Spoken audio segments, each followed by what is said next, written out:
Hi everyone, welcome back to Gentlemen for Cinephiles. It is the end of February and it's the last episode of February. Before we jump into March we are covering the DC Cinematic Universe. I'm going to start with 3 episodes on, the Christopher Nolan trilogy, and then we're going to jump into kind of modern DC, Justice League, all that stuff. We have some pretty exciting guests lined up and all of that. So yeah, today we are going to be talking about The Favorite, and damn bitch, this is such a good movie. I was shook. It was something that kind of just slipped my radar when it came around. But yeah, it was a really, really highly regarded. Olivia Colman, who plays Queen Anne, she won a Oscar for Best Actress for it. It was nominated for a plethora of awards. But yeah, it was an excellent film. It was so well done, and I was shook. It's one of my favorite period films, honestly. And I think it's a really strong, example of acting in film. But yeah, we'll talk about that. We'll talk about all of that in a little bit. But yeah. So The Favorite it's kind of this black comedy film, and it's directed by Yorgos Lanthimos. He was the person who directed The Lobster and Killing of a Sacred Deer. So he is a very stylistic film director, and I'm really excited to see what he has next coming up. So the film is about the relationship between 3 women. The first woman is Queen Anne. She's this kind of like... her health is failing. She's not a very, politically apt-minded person. She's not a very leadership person.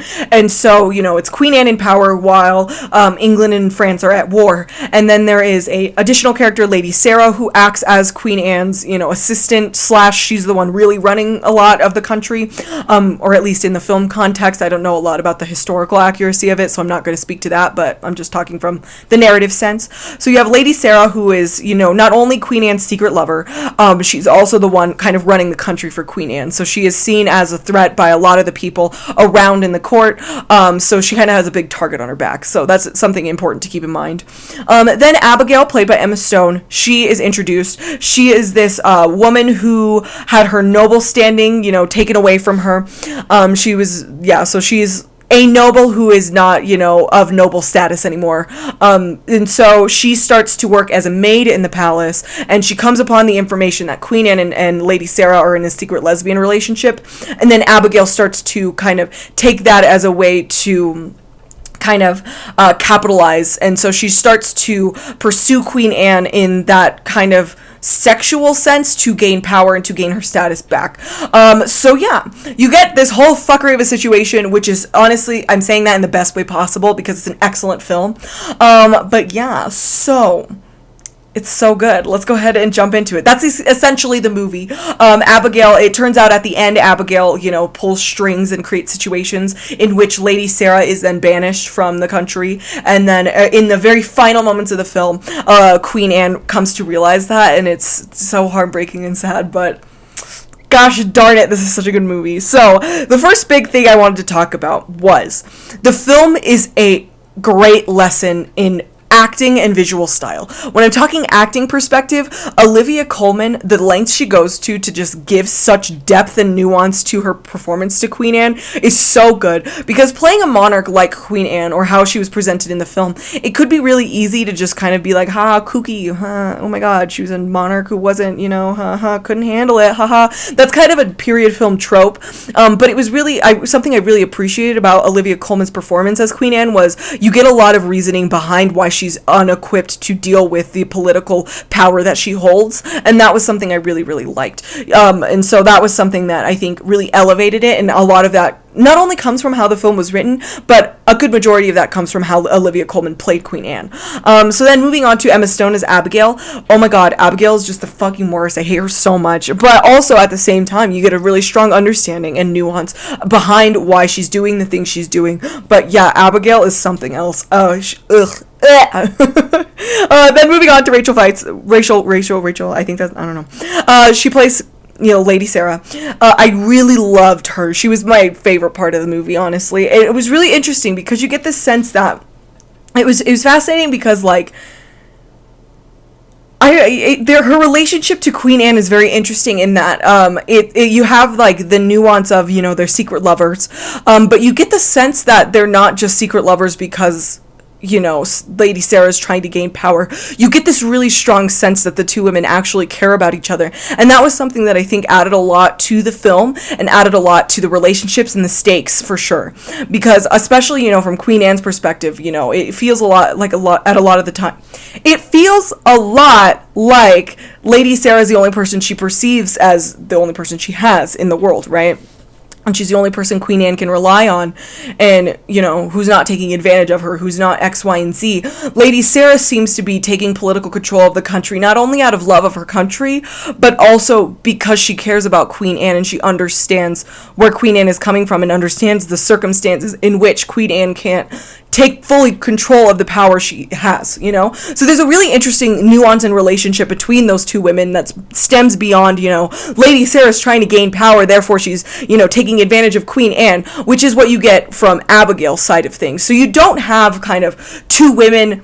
You have two women, yes, really going at heads because they, are trying to seize power, but you get a different reason for needing to seize that power from both women. With Lady Sarah, you get this very strong sense that it's out of care, it's out of love of her country, it's out of love of Queen Anne. Whereas Abigail, you get just the sense that she's an opportunist trying to capitalize on this kind of situation, on this kind of fuckery of a situation, so she can gain power. So if that makes sense. So yeah, it was excellent. Also in terms of visual style, the big thing about the film is that the film is shot with this extra wide lens, and there's a lot of really long shots, and there's a lot of characters filling the frame together. It's a very theatrical film in that sense, and so that was something I really, really appreciated about the film, and why the film is such a great lesson in visual style. It was really, you could tell that there's a very strong understanding from the director of traditional elements in filmmaking, like shot, reverse shot, mid shot, wide shot, establishing, blah, blah, blah. But it's a really good example of understanding those basics so that you can break the rules and it works in a very effective way that pushes the visual style of the cinema. So yeah, you get when those wide shots are used, and when the really ultra wide shots, the very long shots are used, it's very, very well done in terms of the storytelling. And it's also not just a mindless aesthetic choice as well. It serves a lot of purpose as well, because, it's interesting that there are so many secrets going on in terms of the relationships between the three women, but there's this very minimalist sense to the films, and you get this very strong use of empty space, I suppose, around all of the people in the movie, and that was something that really benefited the themes of everything, because you get a lot of visual tension, secondhand tension as a spectator watching that. So yeah, the film isn't traditional in the sense that it's not ooh, there's secrets being spread, therefore it's going to be very close up. Instead, you get the opposite of that, which really works in a very beneficial way to the narrative storytelling. So yeah.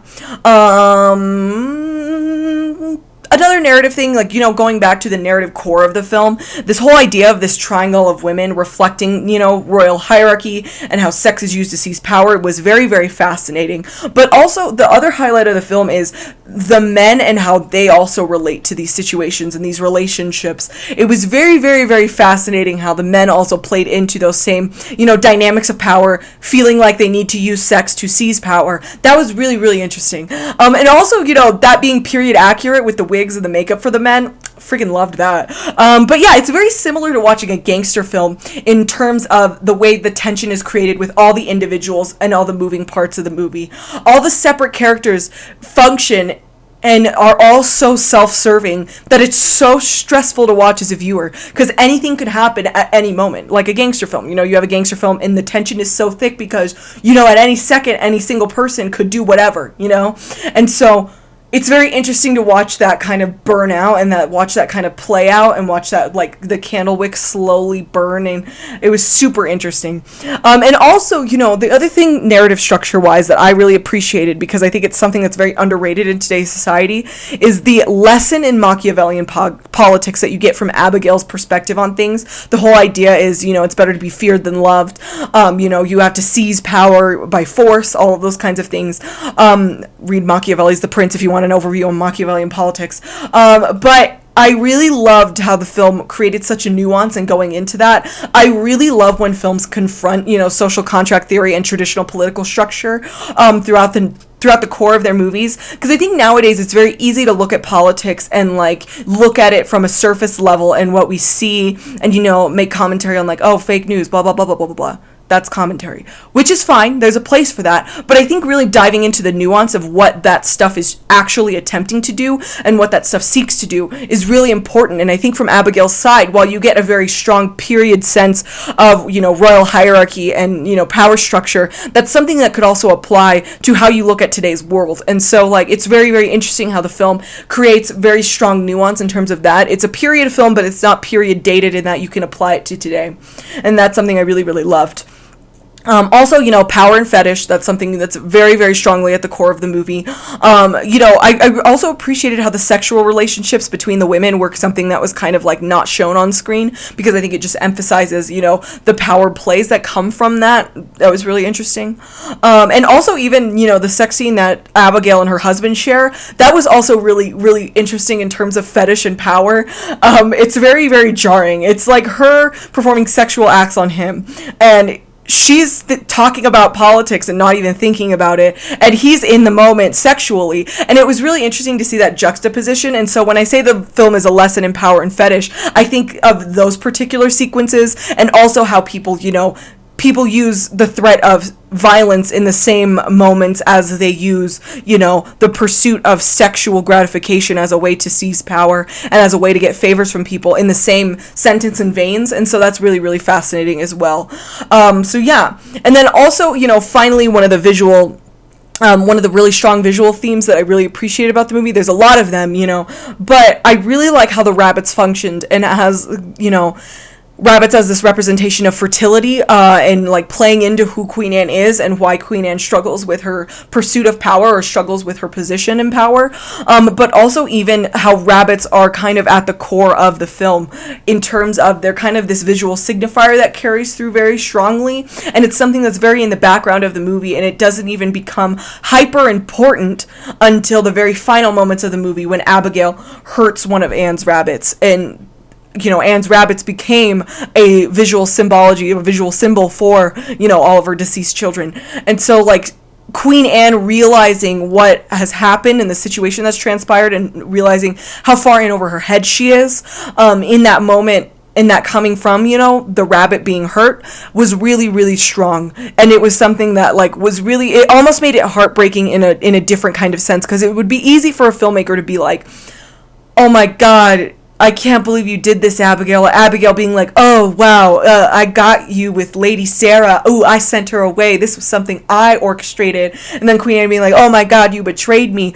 But having it be so cinematic and being, perceived through the act of care for the rabbits turning into pain, that was super fascinating. And that was something that I think took the film from, a traditional movie to pure cinema. And so that's something I really, really appreciated about it. So the emphasis on the cinematic form to tell the story, as opposed to giving it to the audience through dialogue. Not saying sound and dialogue isn't important, but film is a very visual medium. And so using the visuals, which is something I feel like films are slowly kind of losing, was very, very strong for me, and something I really appreciated about The Favorite.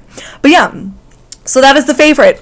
What did you guys think of it? Let me know down in the description box, down below. I always say that. I always say that on my YouTube channel too. I'm always like, down in the description box. Let me know in the comments of the YouTube video of the podcast what you thought. Also, you can find me on Gentlemen for Cinephiles. We're on Instagram, Twitter, Facebook, all that stuff. You can find my personal Instagram at _RenaissanceWoman. But yeah, give me your thoughts. What did you think of The Favorite? What are your thoughts? What are you thinking? Let me know. Yeah. And I will see you guys in March for our DC coverage, so I'm super excited about that. But yeah, bye. Mwah.